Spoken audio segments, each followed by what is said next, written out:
ऐसे लोग ये तमाशा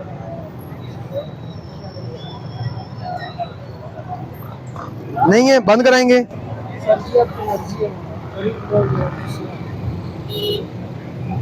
मेरा मर्जी नहीं है, आपकी डिमांड है।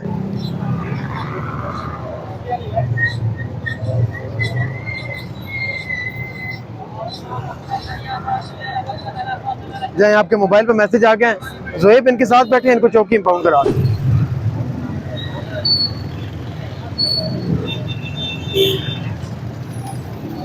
अस्सलाम वालेकुम, क्या हाल है, ठीक है आप?